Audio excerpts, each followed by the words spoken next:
Greetings and salutations.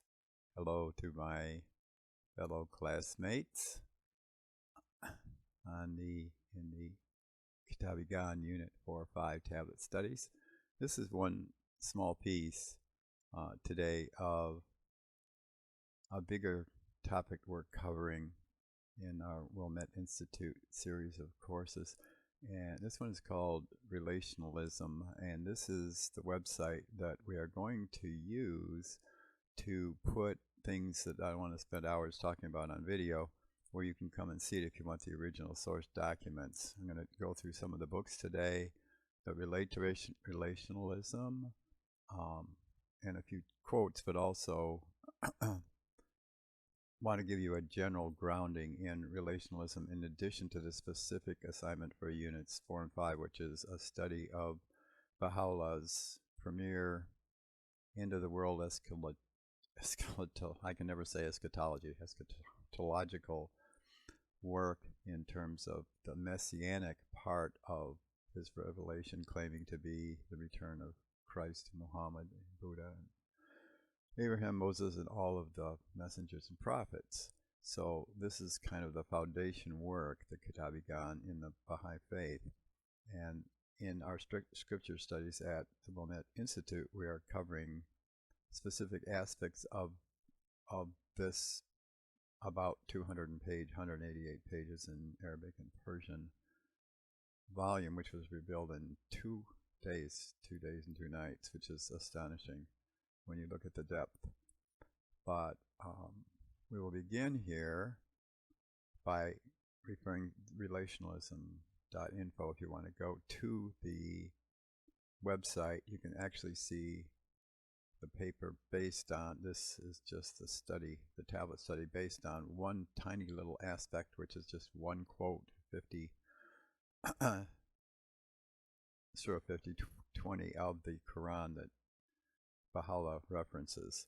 Now at the bottom we have our diagram of the more general topic of relationalism, Baha'i relationalism, which is, this is a dynamic, harmonic, spiritually loving mindset, and we're proposing relationalism. Of course, it's relationalism is, as you'll see in the paper, or as we'll go further looking at some of the texts, goes all the way back to, I guess I mix up Herodotus and Heraclitus, but Heraclitus, who said, back in what, 400 BC or 450 BC, that no one can step in the same river twice. So the idea of relationalism, it's ancient from the standpoint of looking at dynamics rather than objects. And certainly when you get back to Buddhism, relationalism is the heart of what used to be the old Buddhist sort of, well, this is interesting to study, idea that all of life is dynamic, there are no objects, everything is relationships, everything is motion. And then suddenly, now it's probably 50 years ago, but suddenly quantum field theory emerges and sees the world just as Buddhism does. We add, in some cases, 2 events or 2, quote, objects, which are also motions underlying them, and underlying that are probabilities, are either mutually exclusive. You can look at amplitude, but you can't look at frequency at the same time because of what lies between them, or what they, quote, are. And if you ask what is something, you're getting into ontology. What is its reality? And reality is completely redefined philosophically by relationalism, because essentially it says what's real aren't what we see and think of as objects, but the relationships between them. And I'm proposing in our final paper that relationalism is in an extreme, I don't know, harmony, let's say, with the ideation, the ideas and the mindsets of the Baha'i faith around unity. Because when you really analyze all of Baha'u'llah's writings and the Baha'i scriptures, we see relationalism throughout all of the statements, meaning it's not about the substantialism, the materialism, the physicalism, it's the relationships between them. So I'll just give you an example. What is the essence of of the Bahai faith in terms of unity. Well, unity of God with man. It's what is the relationship? The question would be, what is our relationship with God? That's a relational viewpoint. It's not like, what is God? We're not going to know what is God. What are we? We're not going to know what are we. These questions, who are we? How do we get where we're at? And where do we go from here? And how can we get there? This is taking the sort of from Juganzi. I can't pronounce this correctly because there's about 5 different ways in Mandarin to originally. Shuganza is one. Shuganzi. I also have a speech impediment, so I'm having fun with these languages. Shuganza is another way. But anyway, it's one of the seminal books in Chinese philosophy, of course, with Tao Te Ching. And relationalism, in fact, will cover relationalism in a different sense in terms of another wonderful book called The Power of Relationalism in China. And she goes through comparative religion, and our author, who is Lea Zhu, right? Yeah, Lea Zhu says that unitive religion and the unity of religions and progressive revelation, she's not a Bahai, but she basically says it started in China centuries ago when Zen Buddhism and Taoism and even, as we go forward into come forward into Sufism, it all kind of combines into a mystical tradition that China has knew about a long, long time ago. So we'll get into that. But again, that's relationalism as well.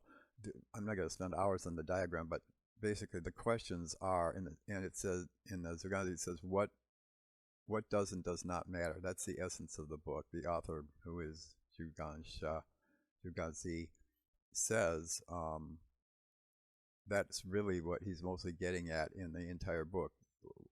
And he talks. There's many examples about should an emperor think about the subjects herself or himself, or the relationships between them, and that becomes very relational.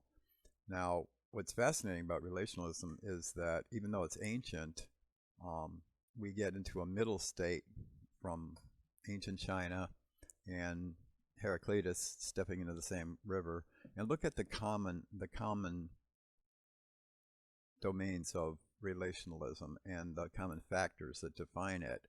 We see that it's dynamic. It's always moving. It's always change. It's not stable. We see that it's extremely probabilistic. At least those are the tools you need to look at it. You can't stare at it as if it's an object, or you get into point bias. So it's dynamic. It's uncertain. It's probabilistic. That's relationalism. The relationships, and always changing. They are connected. Extremely connected. And all these descriptions you probably figure out are getting towards quantum field theory, quantum mechanics also. Connections among everything in the universe. When we, as Ernst Mach said, when you turn, the stars turn around as you spin. They're really spinning. It's not just you spinning. Quantum mechanics is astonishing, just as Buddhism is. Nothing that you see, you look at a chair, and it's not a chair. It's a set of moving particles. And so everything from those old days up to today, and especially the last year or two, because relationalism is now being looked at just today as an aspect of quantum gravity that was not explored before. Also, we covered in the paper a little bit, the cure for cancer. We took a right turn in 1972, and between 72 and 2022, the latest statistics, but we can project those to 2024, the true cure rate of cancer has not changed. We've had, I don't know, I think it was 8, 9, or 10 world leaders, including Margaret Thatcher, Putin, believe it or not, Bush, certainly Biden, Trump, Clinton. I think there's about 10 who said that in their time as premier or president, they would cure cancer. So since 72 to 2022, it hasn't happened. Well, The right turn that got taken is genetics. Everyone said, oh, okay, that's really where we're going to cure it. Looking at it through viral dynamics and protein folding within genetics. What's turned out just recently is relationalism. And you can look at this book. There's a book called Transformers, which we'll show you in a minute, that shows that all of a sudden relationalism, not individual cells, but their harmonics, are being looked at as, did we miss something major when we looked at cancer? And the answer is becoming we did. We did not look at the relationships between the cells. We were looking at the genetics that created the proteins that make the cell. And relationalism is now becoming a huge breakthrough in biology and cancer, because we're looking at the Krebs cycle and energy as well as growth, and how they relate together between the cells, the relationship between them, not just what they are as, quote, objects. And of course in quantum physics and also in spirituality, this is influencing every field. If we look at, who should we please? Other humans, Abdu'l-Baha says that's impossible. God can't even do it. Should we try to please ourselves? Well, the self is not existent. It's like Buddhism teaches, it's a moving wheel that's spinning. There really is no self. And God, how can we know God? God's unknowable. The question becomes, who should we please? How should we live our lives and decide what does and doesn't matter with our lives? Well, that's again a relational question.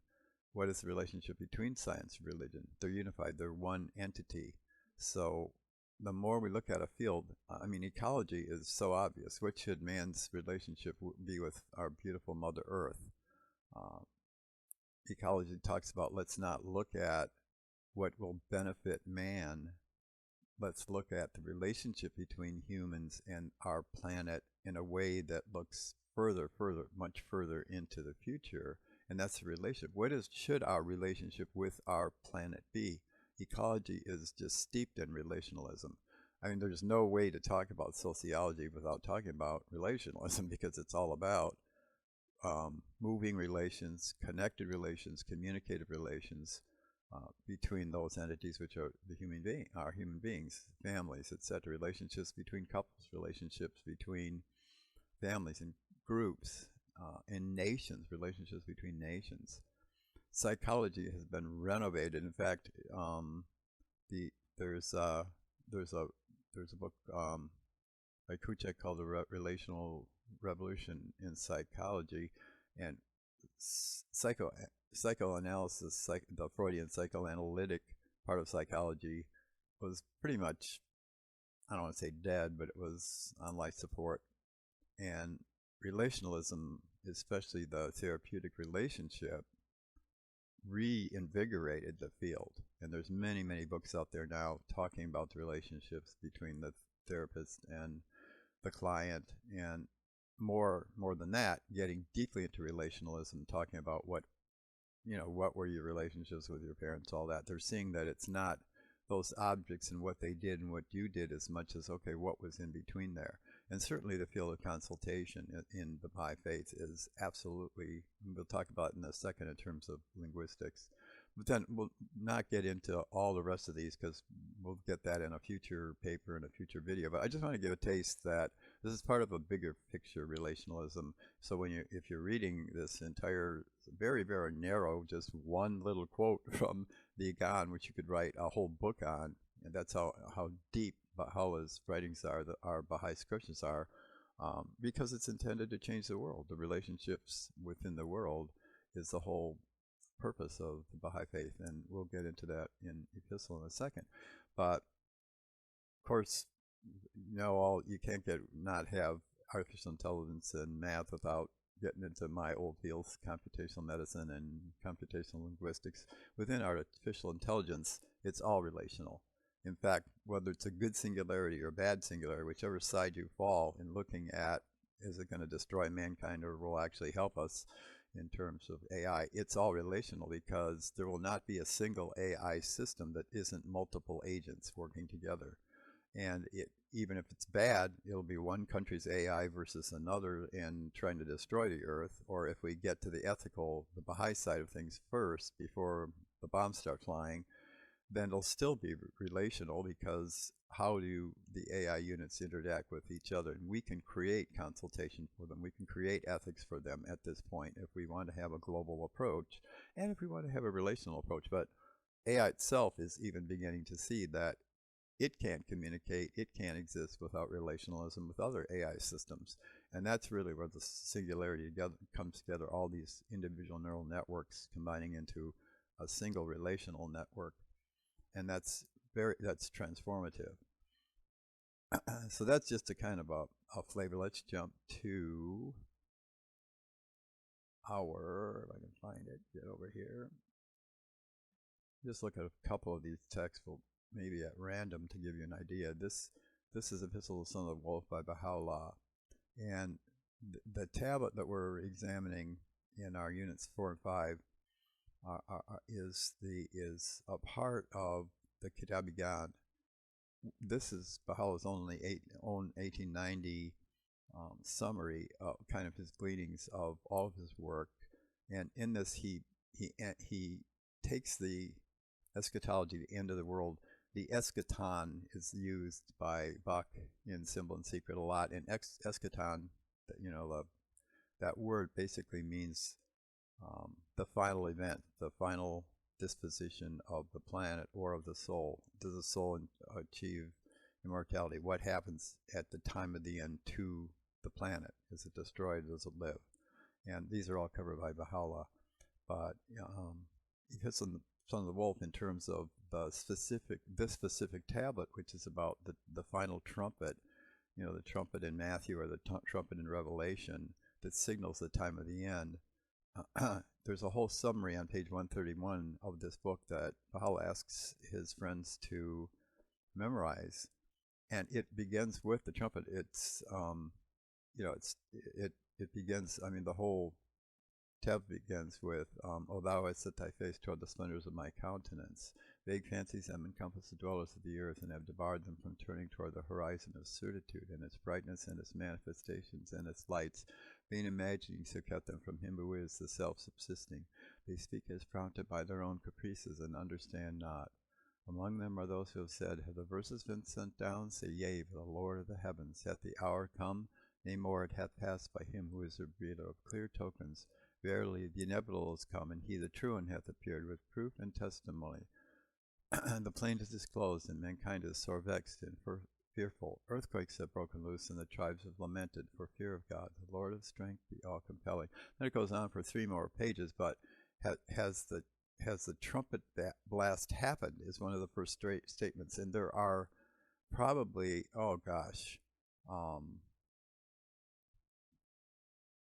I think I counted 19. Our AI came up with 23, but they're in the 20s of the statements of all the former religions in terms of what are all the signs that will accompany the end of the days and the end of the past revelatory revelation cycle and the new revelation.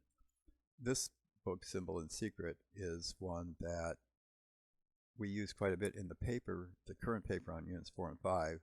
And I won't get into all. You can read the paper if you want to see all that. It's about the one quote in the Quran, and kind of it ties back to computational linguistics. But I do want to look at the very ending of this book, where Buck says, "The Book of Certitude serves today as an ideological bridge to a new world view, specifically the relationships, relationalism, the harmony and justice among races, religions, and religions, the essence of Baha'u'llah's blueprint for world peace." So he ends up by saying that the Book of Certitude in his book, and summarized the eschatological tablet on page 131 of Epistle, summarize the time of the end, that all the signs have come, and yet they become beyond the linguistic parts of it. They become an ideological bridge to a new worldview in Buck's words, which is really the whole point of the relationalism idea, that it can transform and renovate the world, just as it is in quantum field theory and many other fields right now. So essentially, the arguments within the handbook of computational linguistics, getting back to the AI side, we did mention the idea of anaphora, which is used as repetition in grammar or recurrence, and this is covered in the paper. But there's another side of this that I find really fascinating and that you might really enjoy within this 1,500-page book, and that is not the anaphora part of it, which is you can cover in the paper if you're interested in that particular quote or in Kitab-i-Iqan, but there's another aspect of it that is, and there's also, you'll see logical trees in there. There's pictures in the paper that show all the logic, the computer logic, because all the language within computational linguistics has been changed to mathematics. So every word is represented by a mathematical formula, and this is what our brain does when we speak. It does a huge amount of underlying, unseen, hidden calculus in our brain. And it's just, this is being discovered more and more, how complex language actually is and how amazing the creator is in putting this all together. I don't want to cover that whole thing. There's another whole paper to do on that, on anaphora, and you can read the paper if you're interested in that quote for units 4 and 5.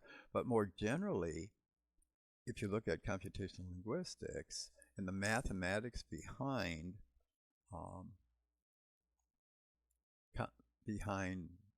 communication, there's something called Gricean pragmatics. And let me see if I can show you how that word is spelled. Here we go, Gricean pragmatics. I know that looks strange, doesn't it? But what it is, let me get over here to the text. It's what's called the cooperative principle. This is the mathematics underlying the artificial intelligence of the Bahai concept of consultation. I kid you not, it is actually mathematically, if we look at the math, it's incredible. But this is the heart of the pragmatics described by Grice, that's why it's called Gricean, is the cooperative principle, which is analyzed into 4 conversational maxims. The cooperative principle: make your contribution as is required, when is required by the conversation in which you are engaged. Okay, is it true, is it kindly, is it necessary? The old kind of consultation. Are you bringing love to it? Is it your opinion, or do you give it back to the group? Contribute only what you know to be true. Be truthful. Do not say false things. Do not say things for which you lack evidence. This is the whole AI citation base that we've been working on. Do you have citations? Is there no plagiarism? Are you talking about where you got it from? What is your source? What are the proofs? What are the evidences? Make your contribution as informative as required. Do not say more than is required. Relation, relevance. Make your contribution relevant. Manner. Avoid obscurity. Avoid ambiguity. Be brief. Be orderly. Well, okay. It also gets into be loving, and not just the individual points you're making, but the relationships between the people there. And when you look at, this is, of course, all computational linguistic. It's all scientific. But when you actually look at the math behind it, there's actually calculus. This is the Garden of Delights within quantum physics, but it is talking about computational linguistics and how you consult with other people. Why are we studying all this mathematically? It's because so we can teach our silicon children computers to get along. When they converse, are they talking with facts? Are they making things up? Well, since it's always probabilistic, you're always going to have the chance that it says something that's nonsensical or that's untrue. So as you put citation databases and you code it with the math, more and more you're getting towards truth functions by having citations behind it, even when you have to use probability. And you do. All of life has to have, as Baha'u'llah says, change and chance. So you have to have an aspect of it that is probable and stochastic, as well as definite and optimized. And there's whole reasons for that with Markov processes and Monte Carlos and solutions algorithmically that show why we need to use statistics in quantum field theory, understanding the world, and in dealing with each other. I guess the simplest example I can use is back in robotics days, about half a century ago when we were first exploring robotics at Carnegie Mellon. The thought was, we'll just stick a camera on the top where the head of the robot is and put actuators by the feet.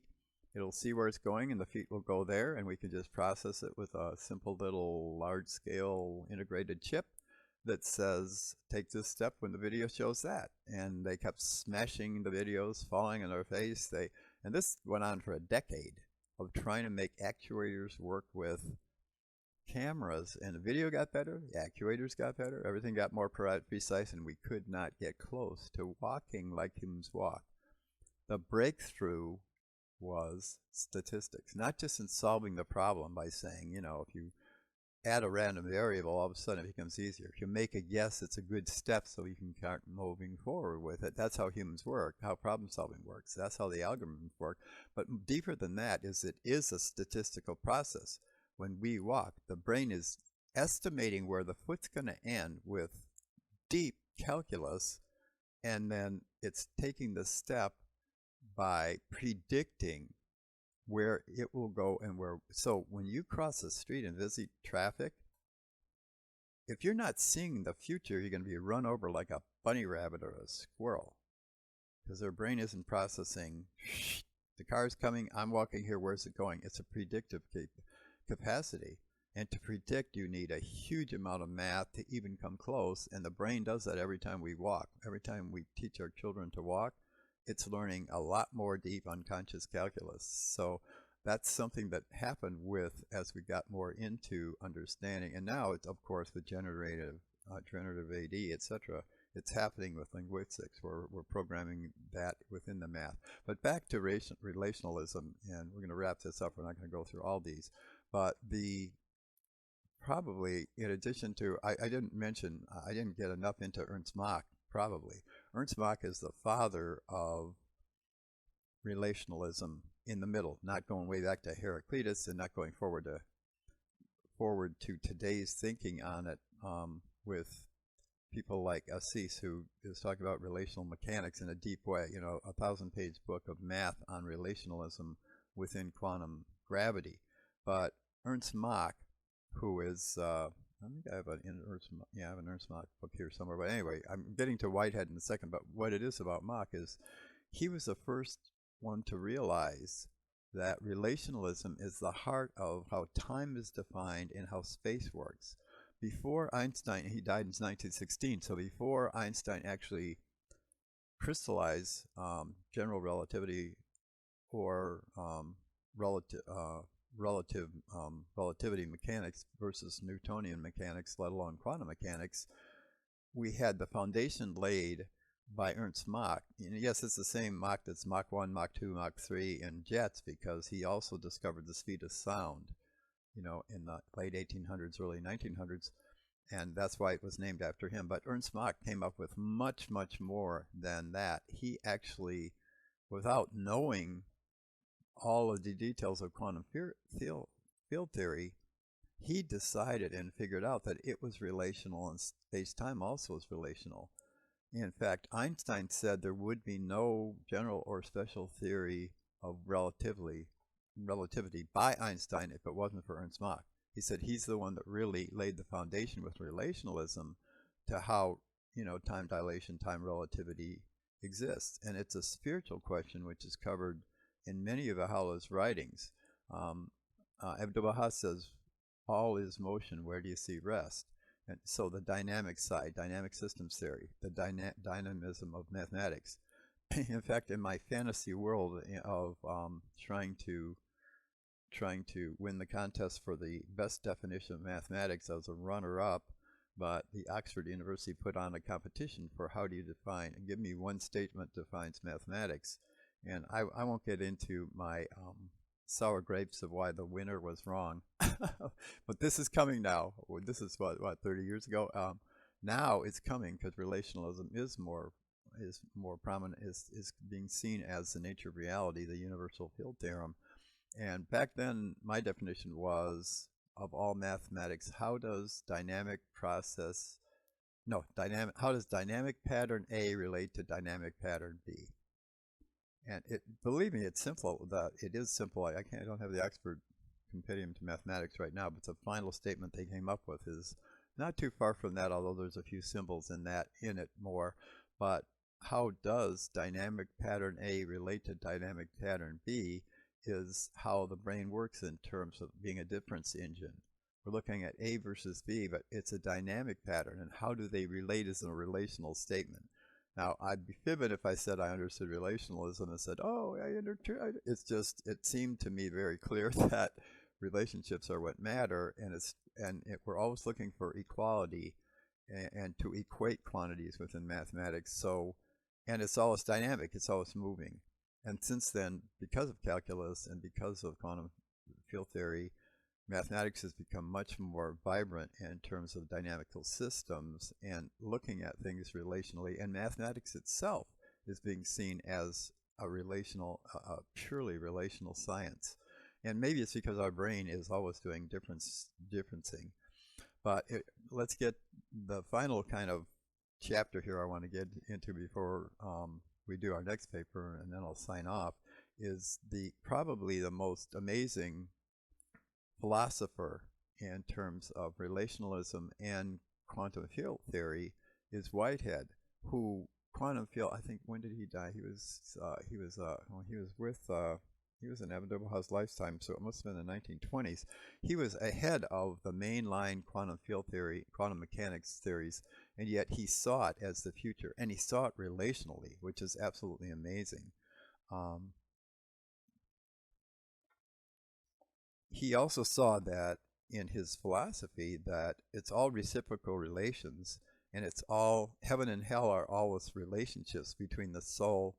It's almost like the Russian Orthodox Church. We're in heaven and hell at the same time. We're superpositioned. We're entangled quantum-wise, and it's what we tune into where we live. We tune heaven and we're heavenly and happy. If we tune hell, we're going down. But he says he's talking about the love of God for the world and the love of the world for God. This sounds like Abdu'l-Baha. But he says, for the perfected actuality passes back into the temporal world and qualifies this world to that each temporal actuality includes an immediate fact of relevant experience. Relevant experience is always relational, for the kingdom of heaven is with us right now, today. So he's getting into time and motion. The action of the force phase of reality is the love of God for the world. It is the particular providence for particular occasions. So the relationship of God with the world and the love of God for his reflection of the world is the source of all love, according to Abdu'l-Baha. Or in Four Valleys, according to Baha'u'llah, it is the love of the true one for the true one, which is, God for God, seeing his reflection in the manifestation. He says, what is done in the world is transformed back into the reality of heaven and vice versa, and the reality of heaven passes back then into the world. By reason of this reciprocal and relational relationship, the love in the world passes into the love in heaven and floods back again into the world. In this sense, God is our great companion, the fellow sufferer who understands us. Well, that certainly is the manifestation, isn't it? No man has suffered what I have suffered. We find here the final application of the doctrine of personal objective immortality. Throughout the perishing occasions of the life in each temporal creature, the inward source of distaste or of refreshment, the judge arising out of the very nature of all things, the Redeemer, or the goddess of this mischief, the transformation of all in itself, the everlasting being of God. In this way, all insistent craving on earth is justified, because that craving is the zest for existence and is refreshed in the relationships in the ever-present, the unfading importance of our immediate actions, which perish yet live on eternally. that's a little deep, but what it really is saying to me, this is just personal, is that Whitehead was one of the first mainline philosophers not only to understand quantum mechanics, but to associate it with relationalism. And that is astonishing because only in the last few years that this is now, that Mach is being reborn and is being seen as really been onto something that we missed in terms of quantum gravity and the universal field theorem, which is that it's not about objects and it's not just about probability, it's about the relational aspects of those. And that is the heart of the Bahai revelation. When we get to the unity of the world, it's the quality of the relationships between them. And what's the practical, I'll end this kind of with what is the practical side of all this? And the I don't speak for the Baha'i faith, obviously, but one of the major practical side is the mindset. And the question that Suganzi, to end where we began, what does and does not matter in our spiritual relationship with each other and with God, the dynamic, harmonic, loving mindset, is a different way of thinking and looking at everything. Instead of looking at individuals and people and objects, we're looking at the relationships between them. So instead of going me, me, me, or even you, you, you, we're looking at us, us, us. So it's a whole different, it's hard to put into words. It's a completely different, relationalism is a completely different mindset that we hardly ever experience. But once we start to see it, it's one of those aha, enlightenment, mind-blowing things. And we see everything through that lens all of a sudden. It's like, what is not what's this, what's that, what do I want, what do you want? It's what is the relationship? It really gets down to service.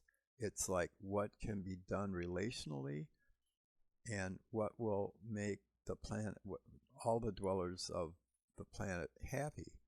And what is love as a process? How does it work dynamically? So the circle of who are we, how do we get here, where are we going, the history, and then how can we get there? One of the ways is by looking at all of our efforts as relational, including consultation. When we're meeting, we're talking with each other and we're trying to get to truth, it's not just the computational side of it, it's the relational side of it.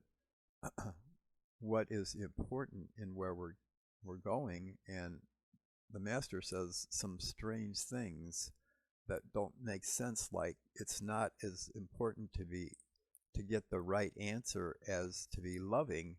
It's like, what are you saying? We have to be. Well, what he's getting at is it's the relationship that's important. If you get the relational side right, then the dynamics are right, and then the future becomes right.